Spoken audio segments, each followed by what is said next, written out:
Hello everyone, welcome back to your favorite channel Gardening Diary. இது உங்கள் friend நிமி.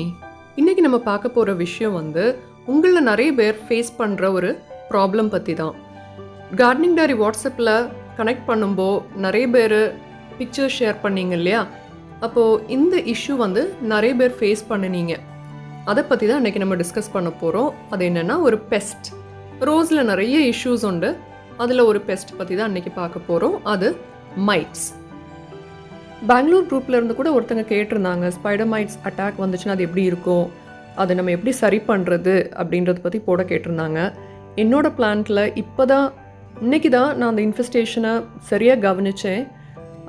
Photo காமிச்சு video போட்டால் ரொம்ப யூஸ்ஃபுல்லாக இருக்காது.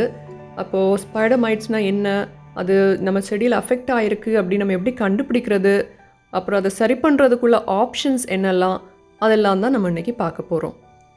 மைட்ஸ் ரோஸ் செடியில் த்ரிப்ஸ் எந்த அளவு பாதிப்பு உண்டாக்குமோ அதே அளவு பிரச்சனை கொடுக்கக்கூடியது தான் மைட்ஸ். அதனால் அது வந்தால் உடனே க்ளீன் பண்ணுறது நல்லது.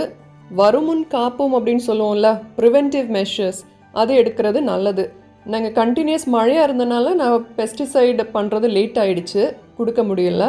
ஸோ மழை முடிஞ்சு வெயில் வர ஆரம்பித்த உடனே ஹியூமிடிட்டி ஜாஸ்தியானதுனால அந்த இன்ஃபெஸ்டேஷன் ஜாஸ்தி ஆகிடுச்சு. நான் கொஞ்சம் லீவ்ஸ் எல்லாம் உங்களுக்கு காமிக்கிறேன். இன்றைக்கி க்ளீன் பண்ணது எப்படி இருக்கும், எப்படி கண்டுபிடிக்கிறது அப்படின்னு. இட்ஸ் வெரி மைன்யூட், ரொம்ப குட்டியாக இருக்கும். லீவ்ஸுக்கு அடியில் பார்த்தோன்னா ஒரு மாதிரி ஒரு பவுடர் ஒயிட் டெபாசிட் மாதிரி இருக்கும். இதில் பார்த்தீங்கன்னா இதில் உங்களுக்கு ஒயிட் அந்த வெயின் பக்கத்தில் லீவ்ஸ் கூடுதல் அந்த வெயின்ஸ் அதில் இருந்து தான் அது அந்த ஜூஸை சக் பண்ணும். இது ஒயிட்டில் இருக்கும், ரெட் கலரில் இருக்கும். So there are different type of mites. சில டைமில் நீங்கள் ரோஸில் ஒரு செலந்தி வலை மாதிரி கூட நீங்கள் பார்க்கலாம். அதில் இந்த மாதிரி குட்டி குட்டியாக இருக்கும் ஒயிட் கலரில் இல்லை ரெட் கலரில். ஏன்னா நான் அது எடுக்க முடியலை, லீவ்ஸ் எல்லாம் க்ளீன் பண்ணிட்டாங்க. ஸோ அதனால் நான் அதிலிருந்தும் எடுத்து உங்களுக்கு காமிக்கிறேன்.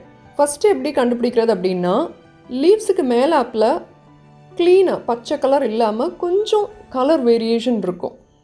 இப்போ இந்த இலை பார்த்தோன்னா பச்சையாக இல்லாமல் அங்கங்கே கொஞ்சம் ஸ்பாட்ஸ் மாதிரியும் எல்லோ கலரும் வித்தியாசமாக இருக்குல்ல இலை. நார்மல் லீஃபை விட கொஞ்சம் வித்தியாசமாக இருக்குது. அதை வச்சு நம்ம ஏதோ ப்ராப்ளம் இருக்குது அப்படின்னு ஃபஸ்ட்டு ஐடென்டிஃபை பண்ணிக்கலாம். இது மைக்ரோநியூட்ரியன் டெஃபிஷியன்சி கிடையாது. மைக்ரோநியூட்ரியன் டெஃபிஷியன்சின்னா அந்த வெயின் எல்லாம் நமக்கு டார்க்காகவும் லீவ்ஸ் லைட் க்ரீனாகவோ அல்ல நல்ல இளம் மஞ்சள் கலராகவோ அப்படி இருக்கும். So it's not micronutrient deficiency அப்படின்னா நீங்கள் நினச்சிக்கிட வேண்டியதான் மைட்ஸ் அப்படின்ற தொந்தரவு தொடங்கிடுச்சு அப்படின்னு. இப்படி இருக்கிறது தான் அதோட ஆரம்பம். இது க்ரௌட் ஜாஸ்தி ஆகும்போ, அதாவது இன்ஃபெக்ஷன் கூடும்போ லீவ்ஸோட கலர் கொஞ்சம் கொஞ்சமாக மாற ஆரம்பிக்கும். லீவ்ஸுக்கு மேலே நமக்கு வேறு மாதிரி பேட்டர்ன்லாம் பார்க்க முடியும். லீவ் கலர் இந்த லைட் ஒரு ஸ்பாட்டட் எல்லோ மாதிரிலாம் இருந்தில்ல, அதில் இருந்து காப்பர் கலர், அதாவது செம்பு மாதிரி அந்த ஒரு ப்ரௌனும் இல்லாமல் அந்த மாதிரி ஒரு கலர் லீஃப் மாற ஆரம்பிக்கும். லீவ்ஸ் அதுக்கப்புறமா அப்படி சுருண்ட மாதிரி இருக்கும். த்ரிப்ஸ் மாதிரி இல்லை, இந்த மாதிரி லீவ்ஸ் அப்படி கமந்து உள்ளால் கேர்ளான மாதிரி அந்த மாதிரி ஒரு அப்பியரன்ஸில் இருக்கும். ஸோ இந்த லீவ்ஸை பாருங்கள், இதில் உங்களுக்கு ரொம்ப கிளியராக பார்க்க முடியும். அந்த லீவ்ஸ் கேர்ள் ஆகலை, பட் ரஃபிள்டாக சுருங்கி அப்படி ஒரு மாதிரி இருக்குது. இந்த லீவ் 3 இலையிலையுமே கம்ப்ளீட்டாக கவர் ஆகிடுச்சு. நம்ம இடையில பார்த்த லீவ்ஸ்லலாம் கொஞ்சம் கொஞ்சமாக இருந்துச்சு. இது பெருகிடுச்சு. ஆக்சுவலி இன்ஃபெஸ்டேஷன் ஜாஸ்தி ஆகிடுச்சு. இந்த லீஃபோட மேல் பகுதி உங்களுக்கு காமிக்கிறேன். ஒரு மாதிரி ஒரு ஸ்பாட்ஸ் வரும், ஒரு லைட் எல்லோ ஸ்பாட், ஒரு லைட் க்ரீன் ஸ்பாட்ஸ் மாதிரி இருக்கும். ஸோ இந்த மாதிரி நிறைய பேர் டவுட் கேட்டவங்களுக்கு இப்போது என்னன்னு புரிஞ்சிருக்கும். So that is because of spider mite. அதனால தான் நான் இப்போ உங்ககிட்ட கேட்குறது, லீவ்ஸுக்கு அடியில் பாருங்கள், லீவ்ஸ்க்கு அடியில் எதுவும் இருக்குதா செக் பண்ணுங்கள் அப்படின்னு சொல்கிறது. நம்ம ரோஸ் செடியில் ஸ்பைடர் மைட் அட்டாக் இருக்கா இல்லையா, அதை எப்படி கண்டுபிடிக்கிறதுங்கிறத நான் உங்களுக்கு சொல்லிட்டேன். இது எதனால் வரும் அப்படின்னா, மோஸ்ட்லி சம்மர் டைமில் வரும். அண்ட் டஸ்ட்டு ஜாஸ்தியாக இருந்துச்சு அப்படின்னா வரும். ஹியூமிடிட்டி ஜாஸ்தியாக இருக்கும்போது வரும். மழை சீசனில் மைட்ஸ் வராது. ரெண்டாவது, நம்ம பிளான்ஸ் எல்லாம் ரொம்ப பக்கத்தில் நெருக்கி வச்சுருந்தோம்னாலும் சரி, அதுங்களுக்கு காற்றோட்டம், அதாவது ஏர் சர்க்குலேஷன் இல்லாமல் இருக்கிறப்ப இந்த மாதிரி வர நிறைய சான்ஸ் இருக்குது. இன்னொரு ரோஸ் ஸ்டாண்டர்ட் காமிக்கிறேன். இது ஜஸ்ட் மழைக்கு முன்னாடி எடுத்தது. இந்த மாதிரி இருந்த செடி இப்போ அஃபெக்ட் ஆகிருக்கு பாருங்கள். இந்த லீவ்ஸ் எல்லாம் ரொம்ப கலர் சேஞ்ச் ஆகி ரொம்ப எவிடெண்ட்டாக தெரியுது நமக்கு. இப்போ உங்களுக்கு புரிஞ்சிருக்கும் அப்படின்னு நினைக்கிறேன். பச்சை இல்லை, ப்ராப்பர் க்ரீன் இல்லை, அந்த மைக்ரோநியூட்ரன் டிஃபிஷியண்ட்டும் இல்லை. ஸோ அந்த ஸ்பாட்ஸ் பிளாச்சஸ் எல்லாம் ஆகிருக்கு லீவ்ஸ்க்கு மேலே, பிகாஸ் இன்ஃபெஸ்டேஷன் ஜாஸ்தி ஆயிடுச்சு அப்படின்னு. இதை நம்ம இன்னும் கொஞ்ச நாள் கூட பார்க்காம விட்டோன்னா கொஞ்சம் முன்னால் பார்த்த இலை மாதிரி மொத்தமும் காப்பர் கலர் ஆகி காஞ்ச மாதிரி ஆயிரும். நம்ம கார்டனில் மைட்ஸ் வராமல் இருக்கணும்னா செடிக்கு நம்ம தண்ணி விடுவோம் இல்லையா, மார்னிங் விடும்போது வாரத்தில் 2 நாளாவது அந்த லீவ்ஸ் மேலே எல்லாம் தண்ணி படுற மாதிரி தண்ணி தெளிக்கணும். நம்ம ஸ்ப்ரே கன் யூஸ் பண்ணுறோன்னா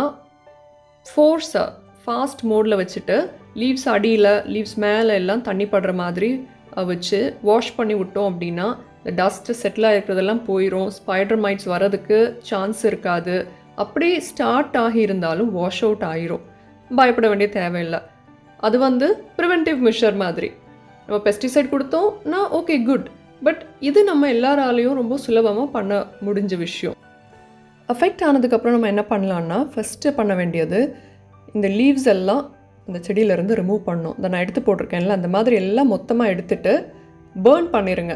இதை செடிக்கு பக்கத்தில் அங்கே எங்கேயும் போடாமல், கம்போஸ்ட்லேயும் போடாமல், சும்மா காய விடாமல் உடனே எரிச்சிருங்க. டிஸ்ட்ராய் பண்ணிட வேண்டியதுதான்.